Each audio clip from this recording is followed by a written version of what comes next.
So today we're going to talk about performance. This is always an important area.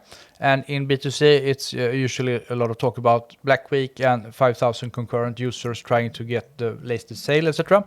But this is also an important metric in B2B, because even though you don't have the high numbers of concurrent users, you have a lot of complex calculations going on in the back end. There might be that you have to pull data from 10 different subsystems to find something to present in the front end. You have unique price models that are not just a unique customer price list. There might be a lot of calculations in different tiers.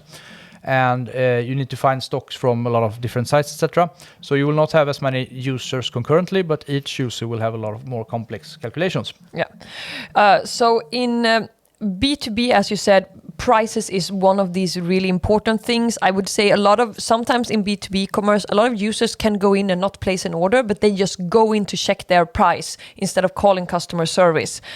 So often B2B pricing can be quite complex. You can have custom unique pricing, different discounts. There could be like a stacked pricing depending on how much you purchase. And usually all this is set up in your ERP system. And then you have to ask your ERP system every time, like, how much is the price now? And maybe every time you even add something to the basket for the full basket, because if you add something to the basket, that could actually influence the price on what's already in the basket. And your payment method, if you pay 90 days invoice, you will get a different price, etc. So that's really exactly complex. So our experience in general is try to keep this in the ERP system and make integrations and ask instead. If possible, use some caching or solution to get this working.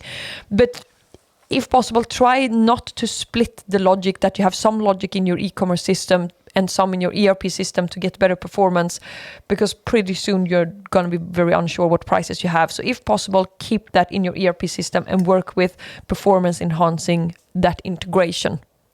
Yeah, and also stock is of course an issue, because you have perhaps you have a complex machine that is built in different factories. So you will have a bill of material that you need to assemble, and what are the availability in different parts.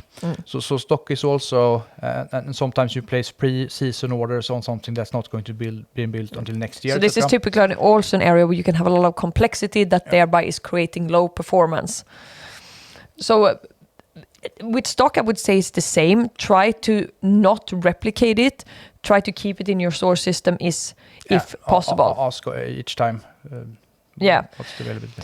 And another way to solve performance problems like this is actually thinking about the UX. How can we make a UX where we don't have to ask for stock all the time? Is there any way how we can present this or give the user information where we don't have to load stock of 100 different things at the same time? Is there any way we can work with our UX to make this, to not have as much requests at the same time?